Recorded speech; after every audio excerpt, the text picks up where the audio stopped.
औज़ुबिल्लाहि मिनश्शैतानिर्रजीम बिस्मिल्लाहिर्रहमानिर्रहीम।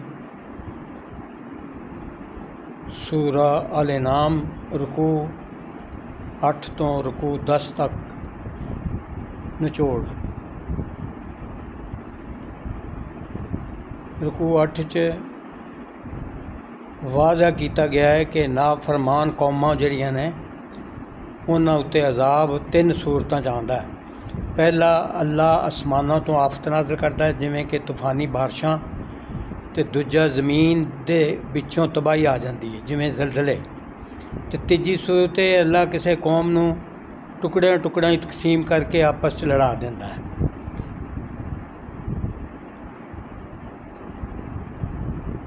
फिर आख्या गया है कि किसी महफिल विच जे अल्लाह दियां आयतां दा मजाक उड़ाया जा रहा होवे या दीन दे शायर की तौहीन हो रही होवे तो दीनी गैरत का तकाजा यह वे कि उत्थों फौरन उठ जाओ।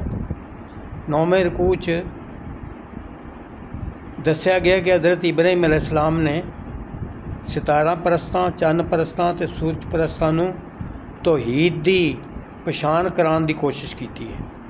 उन्होंने सितारिਆਂ नूं वेख्या बई ये मेरा रब है। जदों डुब गया तो आख्या ये अपने आप डुब गया है, ये मैनू किस ने तरक्की दे सकता है। जदों चन्न नूं वेख्या तो आख्या ये मेरा पालनहार है। पर जदों चन्न में डुब गया तो फरमाया जदों तिकर मेरा रब ये डुब गया तो ये मैनू तरक्की किवें देगा। जदों चन्न में डुब गया तो फरमाया जदों तक मेरा पालनहार मैनू हिदायत नहीं देगा मैं सही पूजे जान वाले की मार्फत हासिल नहीं कर सकता। जदों सूरज नूं वेख्या तो आख्या ये मेरा रब है, ये तो बहुत वड्डा है। जदों सूरज डुब गया तो ऐलान किया मैं इहदे तो अलग होने का ऐलान करना। सितारे, चन्न, सूरज नूं मैं मनन तो इनकारी हाँ कि वह मेरे पूजे जान के लायक ने। इस वास्ते मैं अपना जिहड़ा रुख है वो उस हस्ती वाल मोड़ना जिहड़ी सितारे, चन्न ते सूरज नूं बनाने वाली है। 10वें रुकू च फरमाया हज़रत इब्राहीम अलैहिस्सलाम ते कोई जिहा उन्हां दी जिंदगी च दौर नहीं गुजरिया जिंदे विच उन्हां अल्लाह तो बिना किसी रब नूं मन्निया होवे।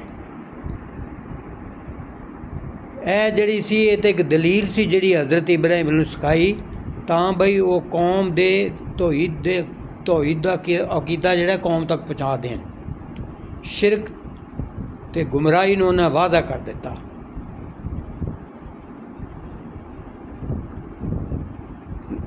नबियां का जिक्र करते हुए फरमाया गया जे वो भी शिरक करते तो अल्लाह उन्होंने उन्हों दी नेकियां तो दा जिहड़ा अजर सी उहदे तो महरूम कर दिंदा। हज़ूर अक़दस सल्लल्लाहु अलैहि वसल्लम नूं बशारत दी गई है कि मक्का वाले तुहाडी दावत की नकदरी कर रहे हैं तो अल्लाह तुहानूं एक होर कौम देगा इहदे मुकाबले च जिहड़ी कुरान पाक की नकदरी नहीं करेगी।